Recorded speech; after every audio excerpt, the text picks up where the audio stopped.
शांति अपने दो बेटों अर्नव और आरुष के साथ शांति से जीवन बिता रही थी।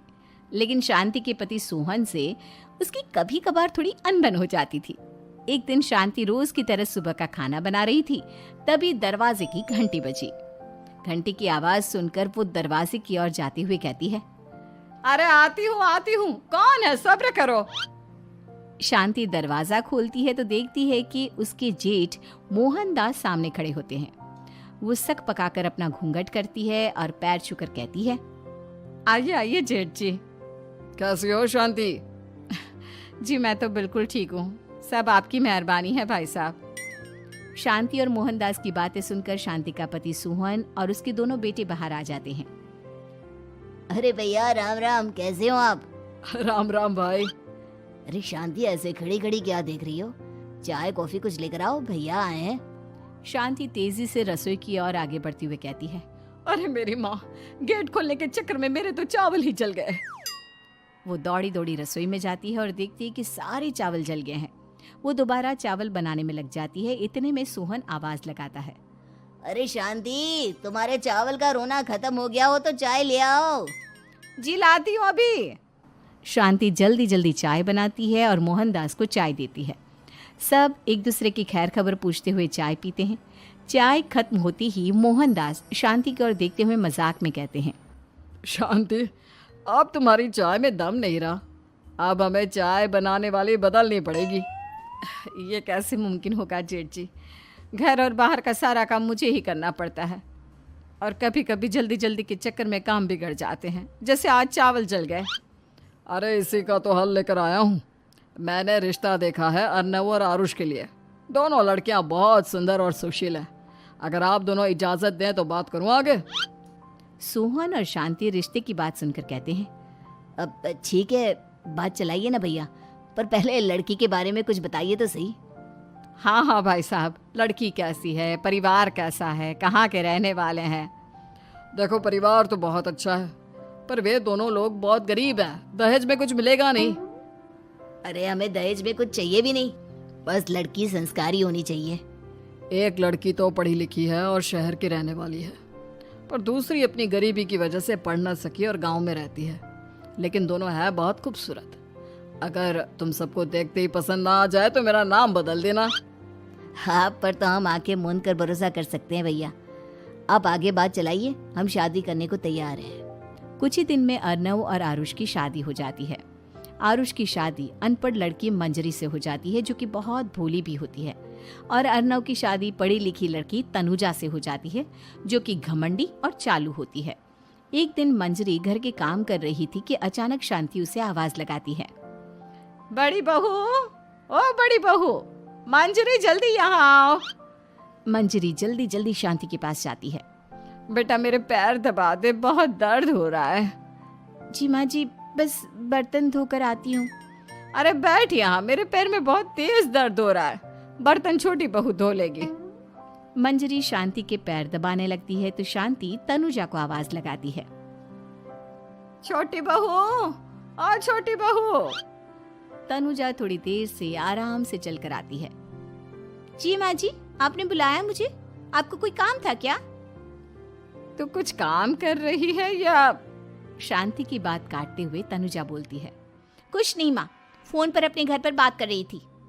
अरे बाद में बात करियो अपने घर वालों से, पहले जाके बर्तन धो ले। तनुजा मुंह बनाते हुए अपनी जिठानी की ओर देखती है और मन ही मन कहती है, ये महारानी वहाँ बैठी है, ये नहीं कि बर्तन धो ले। मैंने इतनी पढ़ाई बर्तन धोने के लिए की थी क्या? तनुजा दांत पीसकर वहां से चली जाती है। अगले दिन सब दफ्तर चले जाते हैं, तभी डाकिया चिट्ठी लाता है। शांति चिट्ठी लेकर मंजरी से कहती है, बड़ी बहू, जरा छोटी बहू को बुलाना, एक चिट्ठी आई है। मेरी तो आंखें कमजोर है तो मुझसे पढ़ा नहीं जाएगा। मंजरी तनुजा के पास जाकर कहती है, तनुजा, तुम्हें माँ जी बुला रही हैं। मुझ पर हुक्म मत चलाओ, काम बताओ काम। अरे मैंने तुम पर कहाँ हुक्म चलाया, और हुक्म चला भी दूंगी तो क्या हुआ, तुम तो मेरी छोटी बहन की तरह हो ना। तुम जैसी अनपढ़, जाहिल और गांव की गवार मेरी बहन नहीं हो सकती। बेचारी मंजरी तनुजा की बात सुनकर अपना सा मुंह लेकर रह गई। कोई चिट्ठी आई है, माँ जी तुमसे पढ़वाना चाहती है, बस इसलिए बुला रही हैं। मुंह टेढ़ा करके तनुजा मंजरी का मजाक बनाती हुए कहती है, अनपढ़ कहीं की। तनुजा का ऐसा बर्ताव देखकर बड़ी बहू बहुत दुखी होती है। तनुजा को अपनी पढ़ाई का घमंड इतना हो गया कि अब वो घर के कोई काम नहीं करती और अपनी जेठानी का मजाक बनाती रहती। तनुजा का ये बर्ताव अब उसकी सास को भी नजर आने लगा था। एक दिन शांति ने अपनी बड़ी बहू से कहा, मंजरी, तनुजा हर समय तुम्हारा मजाक उड़ाती है, तुम्हें गुस्सा नहीं आता क्या? आता तो है माँ जी, लेकिन मैं क्या करूं? जब भी उसे कुछ बोलती हूँ वो और भी जली कटी बातें मुझे सुनाकर चली जाती है। मैं उसे अपनी छोटी बहन की तरह प्यार करती हूँ, लेकिन उसके दिल में मेरे लिए कोई इज्जत नहीं। बहू, तूने वो कहावत सुनी है, जुल्म करने वाले से ज्यादा जुल्म सहने वाला अपराधी होता है। मंजरी अपनी सास का इशारा समझ जाती है। वो अपनी देवरानी को सबक सिखाने की ठान लेती है और एक दिन शांति अपनी दोनों बहुओं के साथ बैठी थी तो शांति अपनी बड़ी बहू से पूछती है, अरे बहू, शाम होने को है, कुछ सोचा है क्या बनेगा खाने में? माँ जी, मेरे तो सर में बहुत दर्द है आज। मेरी प्यारी देवरानी ही कुछ अंग्रेजी खाना बनाकर खिलाएगी।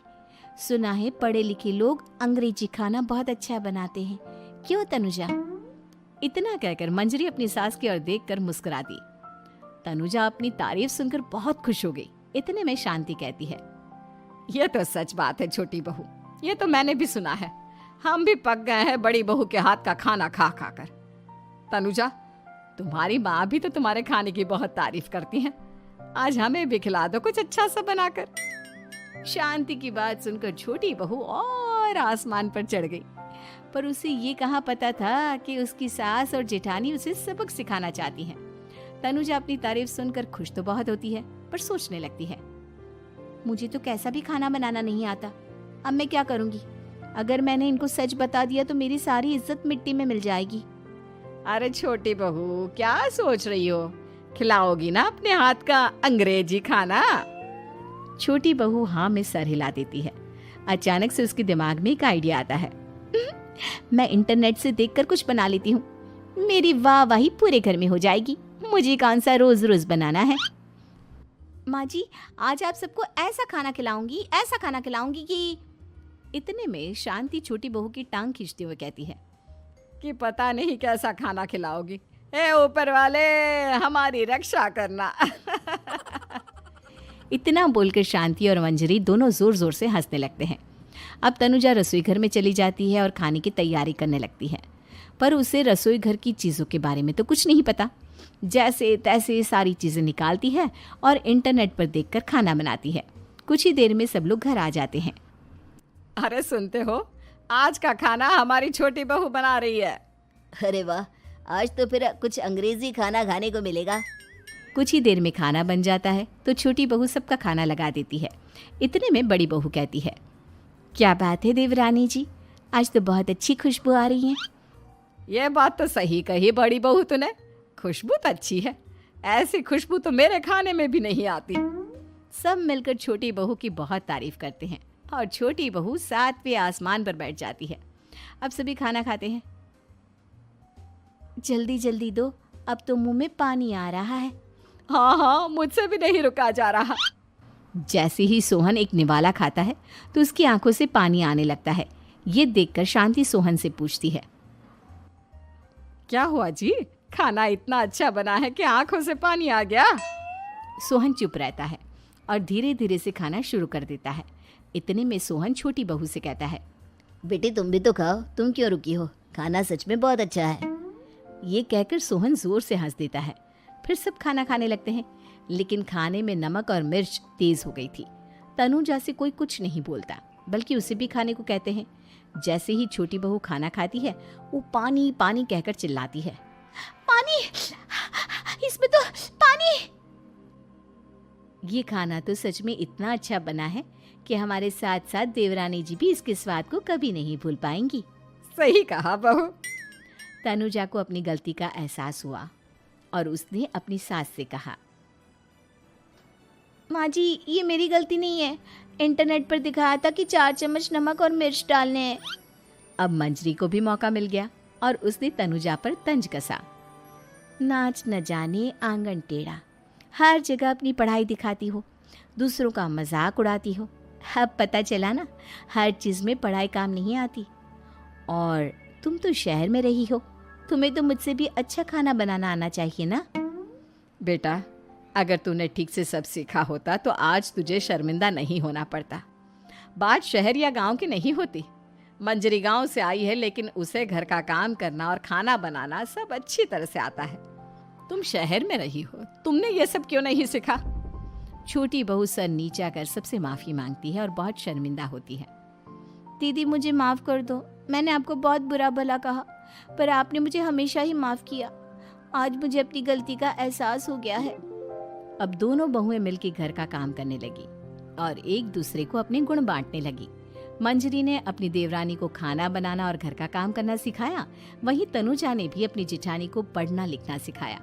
शांति और सोहन ऐसी बहुएं पाकर बहुत खुश थे।